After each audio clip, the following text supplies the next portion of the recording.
السلام عليكم ورحمة الله وبركاته.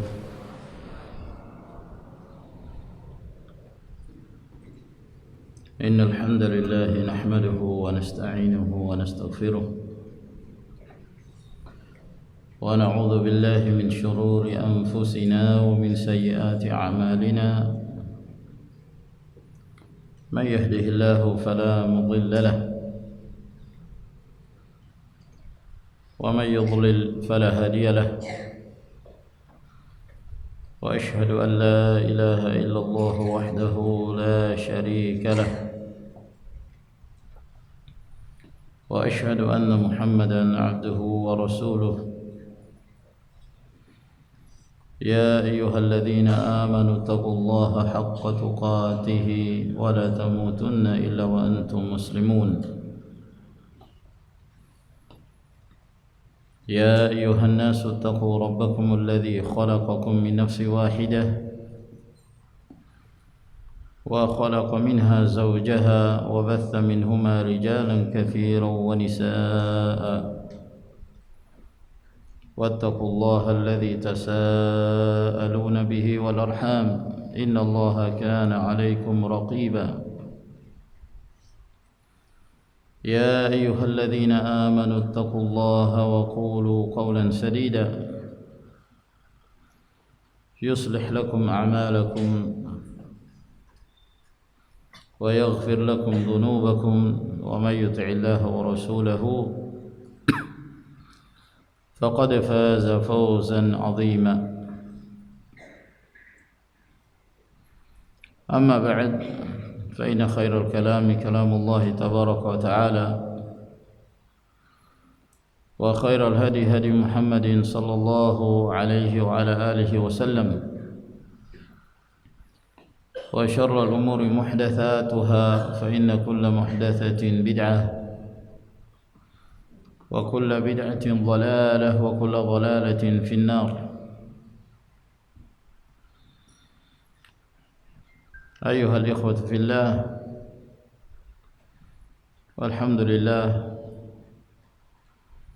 pada malam hari ini kita telah berada di awal-awal dari bulan Sya'ban. Kalau tidak salah, kita telah masuki tanggal 8 Sya'ban.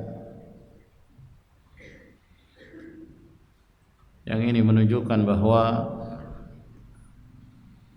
dalam waktu beberapa hari lagi insyaallah ta'ala kita akan memasuki bulan Ramadan. Dan sebagaimana yang antum ketahui bahwa besok dan dilanjutkan dengan hari yang berikutnya kita akan membahas tentang hukum-hukum seputar ahkamus siyam, seputar puasa Ramadan. Dan itu merupakan hal yang penting bagi setiap muslim untuk mengetahui hukum-hukum Ramadan, agar kemudian pada saat memasuki bulan tersebut dalam keadaan dia telah memiliki ilmu, sehingga dia bisa melihat mana yang maslahat untuk diamalkan dan dia hidupkan di siang hari, di malam hari bulan Ramadan, dan mana yang harus dia jauhi. Adapun pada pertemuan kita di malam hari ini, kita tidak melanjutkan terlebih dahulu pembahasan kitab Bulughul Maram min Adillatil Ahkam, dan saya ingin menyebutkan beberapa hal-hal yang berkaitan dengan bulan Sya'ban dan ibadah apa yang dianjurkan untuk diperbanyak di bulan Sya'ban ini. Ma'asyiral muslimin rahimakumullah, di antara amalan yang dianjurkan untuk diperbanyak di bulan Sya'ban, dan itu diamalkan oleh Rasulullah sallallahu alaihi wasallam adalah memperbanyak puasa sebelum memasuki Ramadan. Telah disebutkan dalam hadis yang diriwayatkan oleh Imam Al-Bukhari dan Muslim dari hadis Aisyah radhiyallahu taala anha. Beliau mengatakan, "Ma ra'aitu Rasulullah sallallahu alaihi wa alihi wasallam istakmala siyama syahrin illa Ramadan wa ma ra'aituhu aktsara siyaman minhu fi Sya'ban."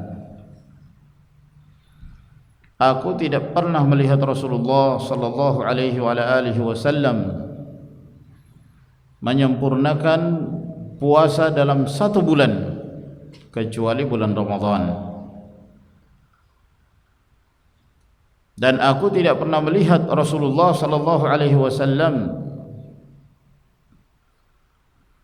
lebih banyak berpuasa di bulan tersebut dari bulan Sya'ban. Dalam riwayat yang lain beliau mengatakan, kana Rasulullah sallallahu alaihi wasallam yasumu Sya'bana kullahu illa qalilan. Bahwa Rasulullah sallallahu alaihi wasallam senantiasa berpuasa di seluruh bulan Sya'ban, hari-hari bulan Sya'ban, kecuali sedikit yang beliau tidak berpuasa pada hari-hari di bulan Sya'ban tersebut. Maka hadis ini menjelaskan kepada kita bahwa termasuk di antara amalan yang disunnahkan, yang dianjurkan untuk diperbanyak di bulan Sya'ban adalah as-siyam, berpuasa. Dan itu diamalkan oleh Rasulullah alaihi salatu wassalam. Dalam riwayat yang lain dari hadis Usama bin Zaid radhiyallahu taala anhu, diriwayatkan oleh An-Nasa'i,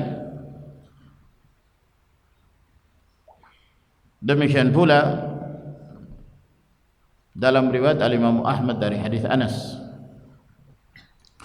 Usama bin Zaid bertanya kepada Rasulullah sallallahu alaihi wa alihi wasallam, "Ya Rasulullah, lam araka tasumu min syahrin min asy-syuhur ma tasumu min Sya'ban."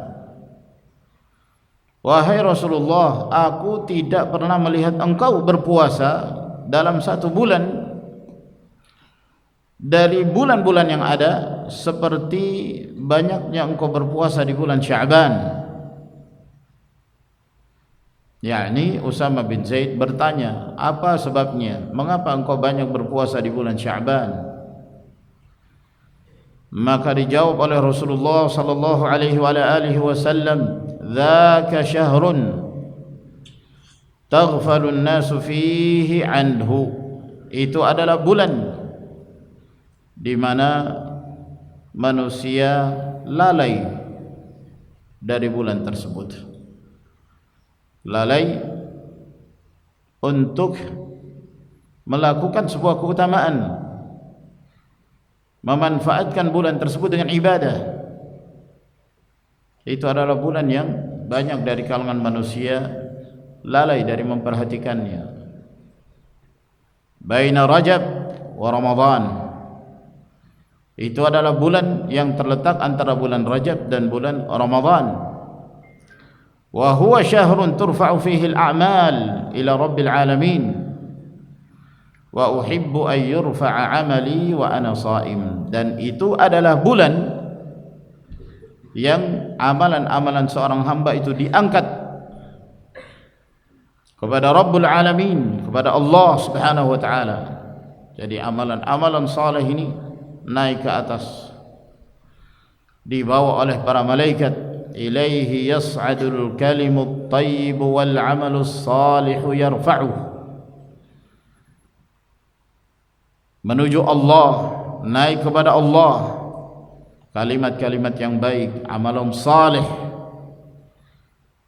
itu terangkat naik kepada Allah Subhanahu wa taala. Maka bulan Sya'ban adalah merupakan bulan diangkatnya amalan-amalan seorang hamba kepada Rabbul Alamin, dan aku senang amalanku diangkat oleh Allah Subhanahu wa ta'ala dalam keadaan aku berpuasa. Aku senang amalanku diangkat, yakni malaikat mengangkat amalan seorang hamba kepada Allah Rabbul Alamin dalam keadaan berpuasa. Sebab puasa termasuk amalan yang paling afdal. Allah Azza wa Jalla membalas pahala orang yang berpuasa dengan tanpa perhitungan. Dibalas oleh Allah Subhanahu wa taala dengan balasan yang berlipat-lipat ganda. Maka hadis ini ma'asyiral muslimin rahimakumullah sangat jelas menunjukkan dianjurkannya berpuasa di hari-hari bulan Sya'ban, dan tidak ada perbedaan dalam hal ini apakah di awal bulan Sya'ban atau di pertengahan bulan Sya'ban. Sampai disebutkan oleh Aisyah bahwa Rasulullah sallallahu alaihi wasallam berpuasa di bulan Sya'ban seluruhnya kecuali sedikit. Berarti Rasulullah berpuasa di bulan Sya'ban, di awal bulan Sya'ban, di pertengahan bulan Sya'ban, dan di akhir bulan Sya'ban. Lalu ada sebuah hadis yang diriwayatkan dari Rasul sallallahu alaihi wasallam. Hadis yang diriwayatkan oleh Tirmidzi, Abu Daud dan yang lainnya, bahwa Rasulullah sallallahu alaihi wasallam bersabda, "Idzan tasafa Sya'ban fala tasumu." Apabila telah memasuki pertengahan bulan Sya'ban, maka jangan sekali-kali kalian berpuasa. Dalam lafaz yang lain, "Idza baqiya nisfun min Sya'ban fala tasumu." Apabila telah tersisa separuh dari bulan Sya'ban, maka jangan kalian berpuasa. Maka hadis ini ma'asyiral muslimin rahimakumullah secara zahir menunjukkan larangan Nabi sallallahu alaihi wasallam kepada umatnya untuk berpuasa apabila telah memasuki pertengahan bulan Sya'ban. Pertengahan bulan Sya'ban itu berarti mulai pada tanggal 15. Pertengahan bulan Sya'ban jangan kalian berpuasa. At-Tirmidzi rahimahullah menyebutkan hadis ini, dan beliau menyebutkan judul bab ma jaa fi karahiyati as-shaum fi an-nisf ats-tsani min Sya'ban li hali Ramadan. Bab yang menjelaskan tentang adanya riwayat tentang dibencinya berpuasa pada pertengahan bulan dari bulan Sya'ban disebabkan karena keadaan Ramadan, yakni bersiap-siap untuk menghadapi bulan Ramadan. Bagaimana dengan hadis ini ma'asyiral muslimin rahimakumullah? Hadis ini mengatakan kalau sudah memasuki pertengahan bulan Sya'ban jangan kalian berpuasa. Hadis yang kita sebutkan sebelumnya bahwa Rasulullah sallallahu alaihi wasallam banyak berpuasa di bulan Sya'ban. Beliau tidak berpuasa dalam satu bulan selain Ramadan. Puasa sunnah yang paling banyak beliau lakukan dari bulan Sya'ban. Secara zahir kelihatannya ada yang bertentangan antara dua riwayat ini. Para ulama dalam menyikapi hadis ini ada beberapa sikap. Sikap yang pertama,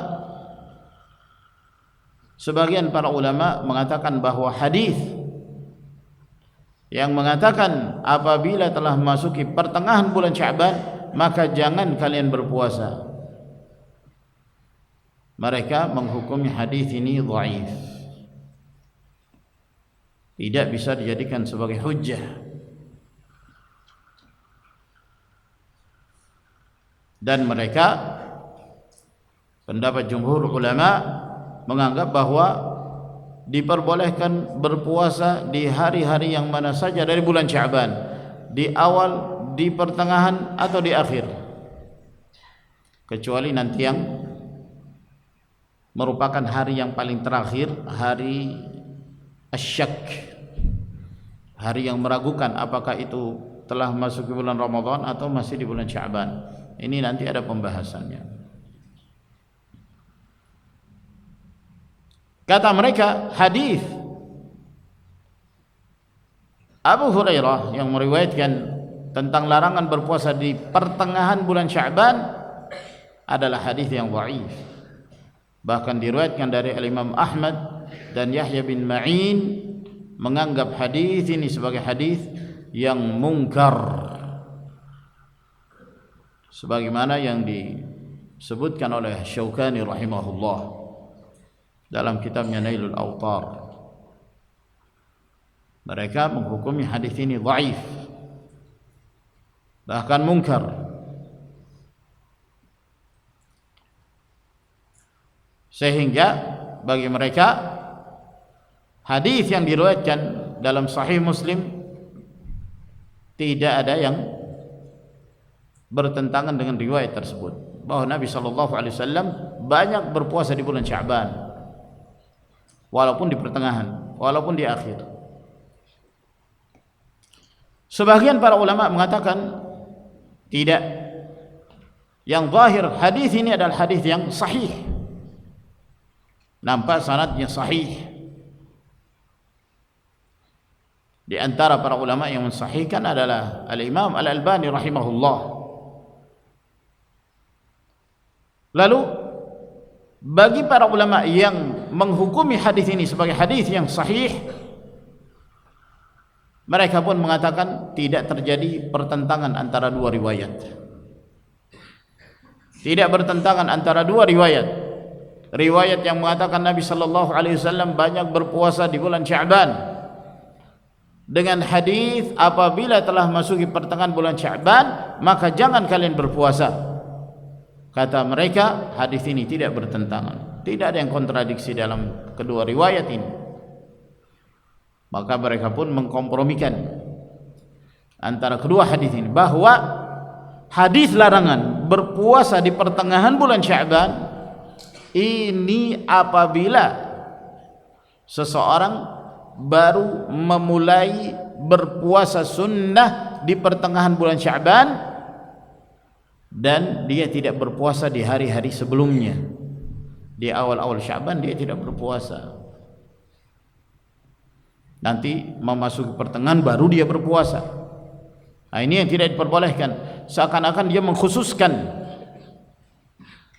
pertengahan bulan Sya'ban dengan puasa, dan seakan-akan Rasulullah sallallahu alaihi wasallam melarang umatnya untuk mengkhususkan pertengahan bulan Sya'ban itu dengan berpuasa. Maka Rasulullah pun melarang, apabila telah memasuki pertengahan bulan Sya'ban maka jangan kalian berpuasa. Maksudnya jangan kalian baru memulai puasa kalian. Adapun seseorang yang dia berpuasa dari awal bulan Sya'ban dia telah berpuasa, atau seseorang yang memiliki kebiasaan hari-hari puasa, Senin Kamis, atau seseorang berpuasa Daud, sehari berpuasa sehari berbuka, maka mereka tidak terkena larangan dari hadis Nabi sallallahu alaihi wasallam ini. Dan hal ini sama keadaannya dengan hadis yang diriwayatkan oleh Imam Al-Bukhari dan Muslim, bahwa Rasulullah sallallahu alaihi wasallam mengatakan, la taqaddamu Ramadhan bi shaumi yawmin wala yawmain illa yakuna rajulan kana yasumu shauman falyasumhu. Jangan sekali-kali kalian mendahului Ramadan dengan berpuasa sehari atau berpuasa 2 hari. Seseorang berpuasa di bulan Sya'ban, di akhir bulan Sya'ban, mungkin dengan alasan hati-hati, jangan-jangan ini hari sudah memasuki Ramadan tapi kita tidak tahu, maka untuk kehati-hatian saya berpuasa pada hari ini, padahal belum ada yang melihat hilal, padahal belum ditetapkan bahwa itu merupakan 1 Ramadan, namun dia berpuasa sehari sebelumnya atau 2 hari sebelumnya dengan alasan berhati-hati, kehati-hatian, atau dia berpuasa pada hari yang diragukan apakah itu Ramadan ataukah masih di bulan Sya'ban, dia berpuasa untuk kehati-hatian. Ini tidak diperbolehkan. Ini yang dilarang oleh Nabi sallallahu alaihi wasallam. La taqaddamu Ramadan. Jangan kalian mendahului Ramadan dengan berpuasa sehari atau 2 hari. Tidak diperbolehkan. Berpuasa sunnah sehari atau 2 hari sebelum memasuki bulan Ramadan, kecuali bagi seseorang yang memiliki kebiasaan berpuasa pada hari itu, maka silahkan dia berpuasa, boleh, bukan karena menyambut Ramadan, bukan karena ragu jangan-jangan hari itu hari Ramadan, tidak, tapi karena hari itu adalah merupakan hari kebiasaan dia berpuasa. Misalnya 1 Ramadan jatuh pada hari Jumat, berarti sehari sebelum Ramadan adalah hari Kamis. Dia memiliki kebiasaan puasa Senin, Kamis, maka dia ingin berpuasa pada hari itu karena itu adalah hari kebiasaan dia berpuasa, boleh, diperbolehkan. Illa yakuna rajulun kana yasumu sauman falyasum, kecuali seseorang yang memang itu adalah hari kebiasaan dia berpuasa, maka silahkan dia berpuasa. Jadi ma'asyiral muslimin rahimakumullah, kesimpulannya bahwa kalaupun hadis itu sahih tentang larangan berpuasa di pertengahan bulan Sya'ban, maka kita harus mengkompromikan bahwa tidak ada pertentangan antara 2 riwayat yang seluruhnya datang dari Nabi sallallahu alaihi wasallam,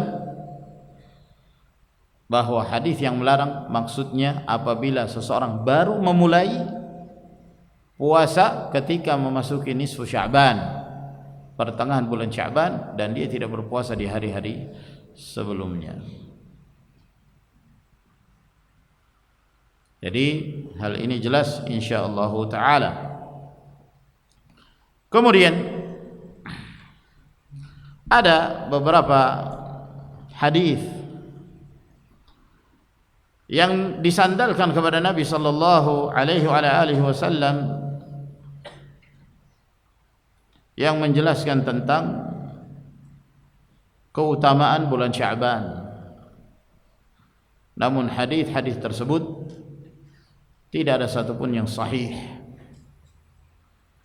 seperti hadis yang diriwayatkan dari Nabi sallallahu alaihi wasallam bahwa beliau mengatakan Sya'ban li ta'zimi Ramadan, bulan Sya'ban itu untuk mengagungkan Ramadan. Hadis ini tidak sahih. Atau hadis yang diriwayatkan Allahumma barik lana fi Rajab wa Sya'ban, ya Allah berikanlah keberkahan kepada kami di bulan Rajab dan bulan Sya'ban. Hadis ini juga tidak sahih. Atau hadis yang disandarkan bahwa Nabi sallallahu alaihi wasallam mengatakan Sya'banu syahri, bulan Sya'ban adalah bulanku. Ini juga tidak sahih, yang menjelaskan tentang keutamaan bulan Sya'ban secara menyeluruh. Apakah ada hadis yang diriwayatkan dari Nabi sallallahu alaihi wasallam tentang keutamaan nisfu Sya'ban, pertengahan bulan Sya'ban. Ma'asyiral ikhwah rahimakumullah, tidak ada hadis yang sahih yang diriwayatkan dari Rasulullah sallallahu alaihi wasallam yang menjelaskan tentang keutamaan nisfu Sya'ban atau malam nisfu Sya'ban, kecuali ada satu hadis, kecuali ada sebuah hadis. Hadis ini diriwayatkan oleh Ibn Hibban dan At-Tabarani dari hadis Mu'adz bin Jabal radhiyallahu taala anhu, bahwa Rasulullah sallallahu alaihi wasallam bersabda, yattali'u Allahu ila jami'i khalqihi lailatan nisfi min Sya'ban fayaghfiru li jami'i khalqihi illa li musyrikin aw musyahin. Bahwa Nabi sallallahu alaihi wasallam beliau mengatakan, Allah Azza wa Jal melihat kepada seluruh makhluknya pada malam nisfu Sya'ban. Allah melihat, Allah memperhatikan seluruh makhluknya pada malam nisfu Sya'ban. Lalu Allah subhanahu wa ta'ala mengampuni seluruh makhluknya tersebut kecuali yang musyrik, yang kafir, atau musyahin, atau yang bermusuhan dengan saudaranya yang lain. Ini ditahan ampunannya oleh Allah Subhanahu wa taala. Hadis ini disebutkan oleh Syekh Al-Albani rahimahullah taala dalam silsilah al-hadits as-sahihah. Jadi ini hadis yang dikuatkan oleh para ulama tentang keutamaan malam nisfu Sya'ban, bahwa Allah Subhanahu wa taala melihat, mengawasi setiap makhluknya pada malam nisfu Sya'ban, lalu Allah Azza wa Jalla mengampuni dosa seluruh makhluknya kecuali yang musyrik, yang menyekutukan Allah, yang kafir kepada Allah Subhanahu wa taala, yang kedua yang musyahin, yang bermusuhan dengan saudaranya muslimin yang lain tanpa sebab syar'i. Nah, ini dikuatkan oleh para ulama. Syekh Al-Albani rahimahullah taala menguatkan hadis ini. Maka hendaknya seorang muslim perhatikan, jangan sampai kemudian dia memasuki bulan Sya'ban, di pertengahan bulan Sya'ban, lalu kemudian dia tidak mendapatkan keutamaan ini. Kenapa? Dia masih bermusuhan dengan saudaranya muslimin yang lain tanpa sebab yang syar'i. Dia masih memboikot saudaranya yang lain tanpa sebab yang syar'i. Permasalahan-permasalahan pribadi, ketersinggungan, kesalahpahaman, selesaikan. Semoga kita termasuk di antara hamba-hamba Allah Azza wa Jal yang meraih ampunan dan maghfirah dari Allah pada saat memasuki nisfu Sya'ban. Namun ma'asyiral muslimin rahimakumullah, tidak disebutkan dalam hadis ini ada anjuran untuk melakukan ibadah khusus, baik ibadah di malam harinya atau ibadah di siang hari.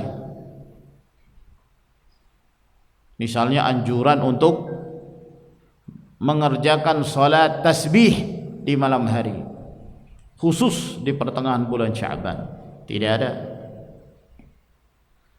Atau anjuran untuk menghidupkan malam nisfu Sya'ban dengan ibadah qiyamul lail, sehingga mereka pun berkumpul di sebuah tempat berjamaah seperti hendak menegakkan qiyamul lail di bulan Ramadan dan menganggap bahwa ada keutamaan menghidupkan malam tersebut secara khusus. Maka ini tidak diriwayatkan dalam hadis-hadis yang sahih dari Rasulullah sallallahu alaihi wa alihi wasallam. Oleh karena itu, ma'asyiral ikhwan rahimakumullah, di pertengahan bulan Sya'ban itu tidak ada ibadah yang khusus, tidak ada puasa khusus di siang hari, dan tidak ada salat khusus di malam hari.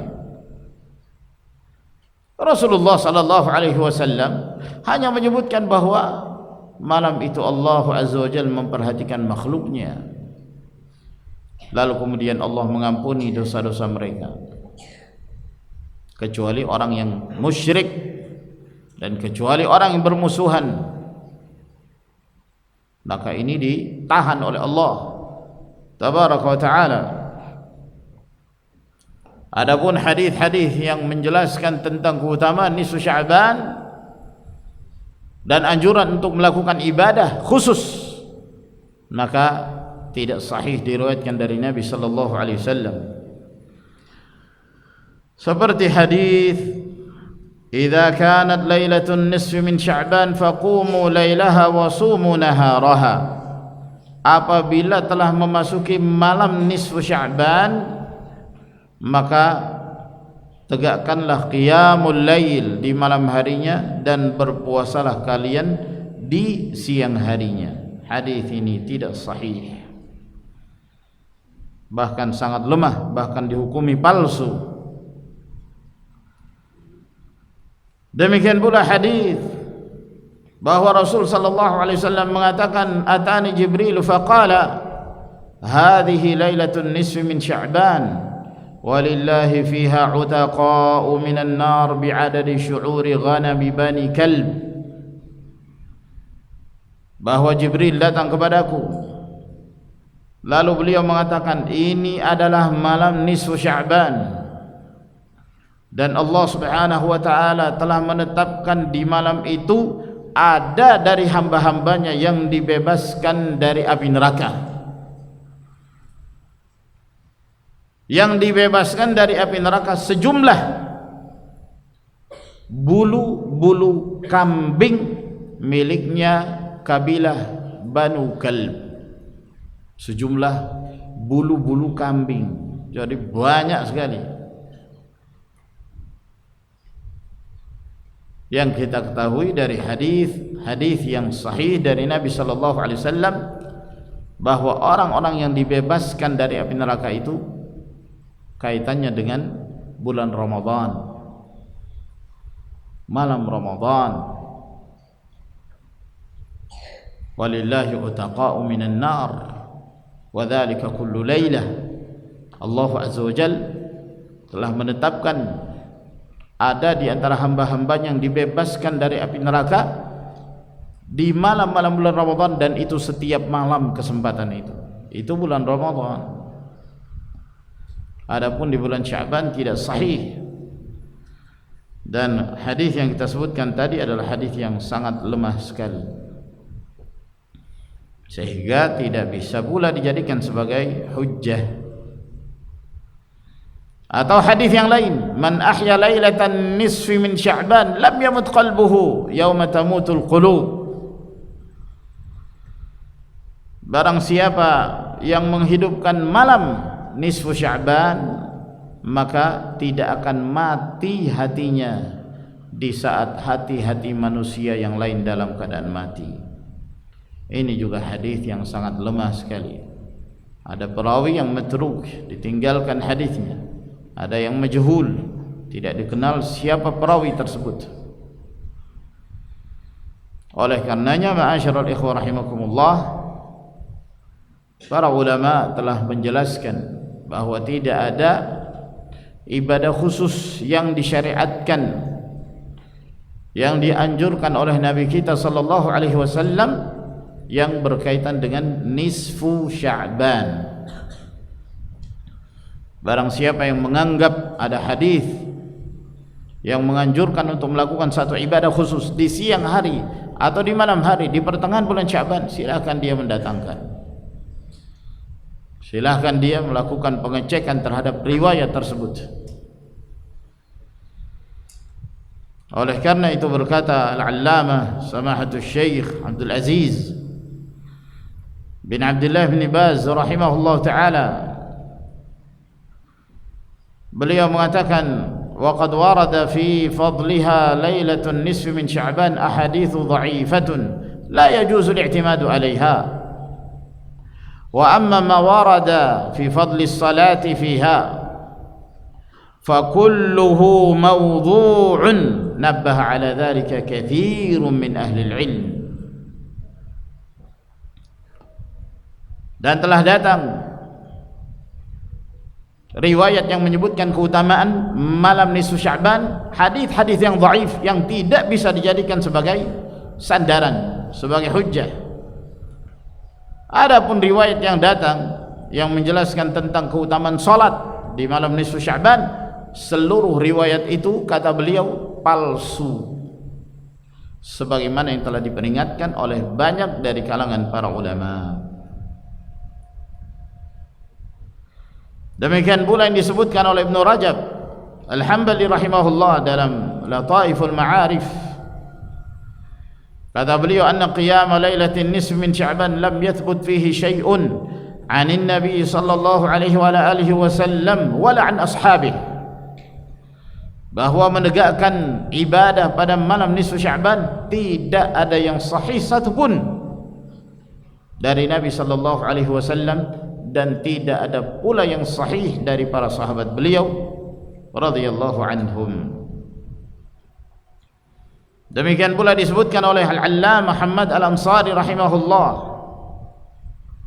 dalam kitabnya Is'aful Khullan bima warada fi lailatin nisf min Sya'ban lam yathbut fi qiyamiha wa siyamiha bi'ainiha syai'un 'anil nabi sallallahu alaihi wasallam wala 'an sahabatih, bahwa tidak sahih satu pun dari Nabi sallallahu alaihi wasallam dan dari para sahabatnya hadis yang menerangkan tentang anjuran menegakkan qiyamul lail dan berpuasa di siang hari pada nisfu Sya'ban.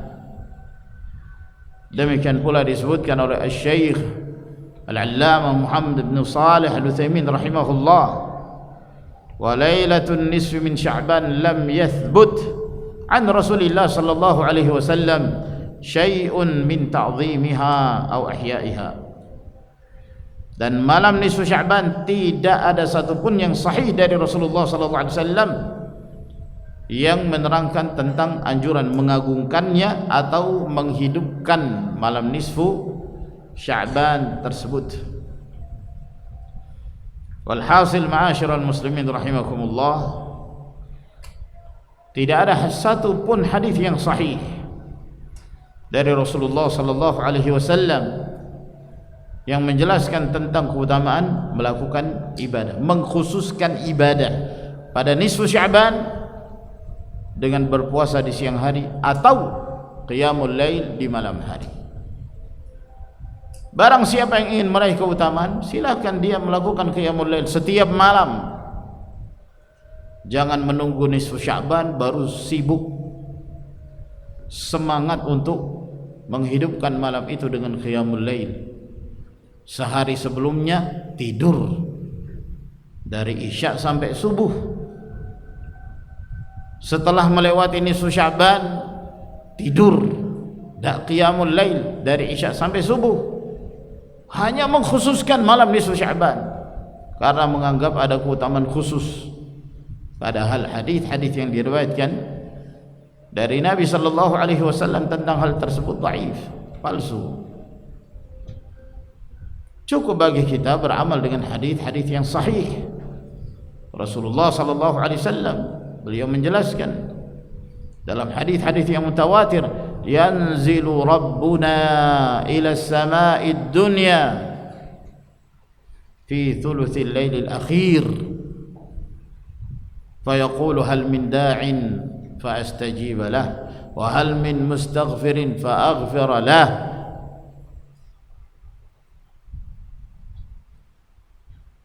wa hal min sa'ilin fa u'tiyah.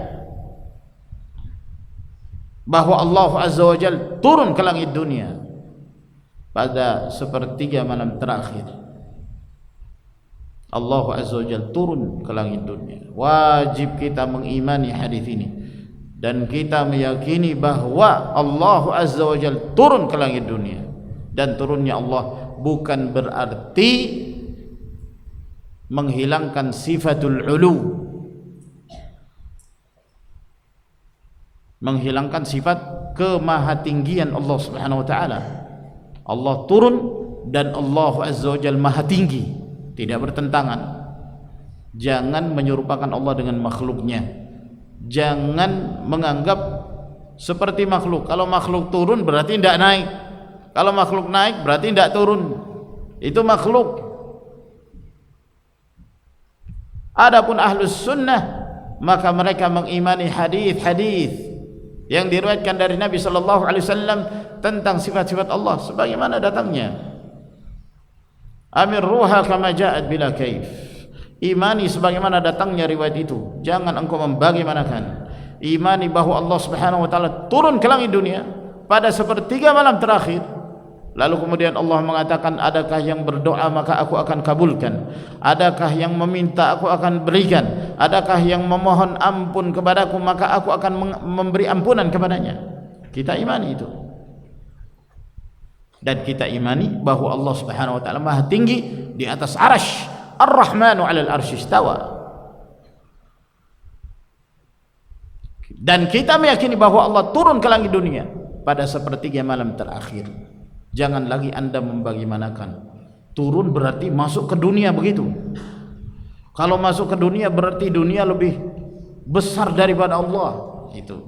Itu akalmu yang picak gitu. Nah, laisa kamitslihi syai'. Tidak ada satupun yang menyerupai Allah. Wa huwas samiul basir. Kata para ulama, man syabbaha Allah bi khalqihi faqad kafar. Barang siapa yang menyerupakan Allah dengan makhluknya maka sungguh dia telah kafir. Jangan kita menyerupakan Allah dengan makhluk. Kita imani sebagaimana datangnya. Ya, hati-hati dari tahrif kaum Mu'tazilah, tahrif kaum Jahmiyah, tahrif al-aqlaniyin. Sebagian mereka dengan akalnya yang dangkal, ilmunya yang minim, dia mengatakan kalau Allah itu turun ke langit dunia pada sepertiga malam, berarti kalau begitu arasy Allah kosong terus dong. Karena di dunia ini sepertiga malam itu selalu ada. Kalau selesai di Indonesia maka di negeri mana lagi sepertiga malam, selesai di negeri mana lagi sepertiga malam. Jadi seluruh waktu ada sepertiga malam di dunia ini. Berarti kalau sepertiga malam Allah turun ke langit dunia berarti arasy Allah itu kosong terus. Ini akalnya yang picak ini. Ma'asyiral muslimin rahimakumullah, dari mana kamu tahu? Ini perkara gaib. Dalam urusan gaib jangan kita membagaimanakan sesuatu, apalagi yang berkaitan dengan sifat Allah Subhanahu wa taala. Kita imani sebagaimana datangnya. Kita imani Allah maha tinggi, dan hadis ini pun kita imani bahwa Allah Subhanahu wa taala turun ke langit dunia tanpa kita membagaimanakan. Begitulah ahlus sunnah dalam mengimani sifat-sifat Allah Subhanahu wa taala. Amalkan ini setiap malam, qiyamul lail. Bukan dengan mengkhususkan malam nisfu Sya'ban. Maka ini ma'asyiral ikhwah rahimakumullah yang diterangkan oleh para ulama, disebutkan oleh Syekhul Islam Ibnu Taimiyah rahimahullah taala. Kata beliau, amma shaumu yaumin nisfi min Sya'ban mufradan fala asla lahu wa kadzalika ittikhadhuhu mawsiman tusna'u fihi al-at'imah wa tudharu fihi az-zinah wa huwa min al-mawasim al-muhdatsati al-mubtada'ah allati la asla laha. Adapun berpuasa pada hari nisfu Sya'ban secara khusus disendirikan, maka ini tidak ada asalnya dalam syariat. Demikian pula menjadikannya sebagai sebuah musim, sebuah perayaan atau sebuah ketetapan, hari khusus, hari istimewa, yang di hari itu mereka membuat berbagai macam jenis makanan, dan di hari itu dinampakkan perhiasan-perhiasan mereka, perayaan. Maka ini termasuk di antara musim-musim perayaan-perayaan yang diada-adakan, yang bid'ah, yang sama sekali tidak ada asalnya di dalam syariat Allah Subhanahu wa ta'ala. Demikian pula disebutkan oleh Syatibi rahimahullah dalam kitabnya Al-I'tisam, kata beliau, wa minal bid'ah iltizamul ibadati al-mu'ayyanati fi awqatin mu'ayyanah lam yujad laha dhalika at-ta'yin fi syari'ah kaltizami as-siyam yawman nisf min Sya'ban wa qiyam lailatihi. Termasuk di antara perkara bid'ah menjadikan rutinitas ibadah-ibadah tertentu pada waktu-waktu tertentu yang tidak ditemukan pengkhususan itu di dalam syariat Allah Subhanahu wa ta'ala, seperti merutinkan puasa pada hari nisfu Sya'ban, demikian pula mengkhususkan ibadah di malam harinya dengan qiyamul lail. Ini semua merupakan praktek-praktek ibadah yang tidak dicontohkan oleh Nabi sallallahu alaihi wasallam dan tidak pula diriwayatkan dari as-salafus salih. Semoga yang kita sebutkan ini memberi manfaat kepada kita sekalian. Wa akhiru da'wana alhamdulillahi rabbil alamin. Wassalamu alaikum warahmatullahi wabarakatuh.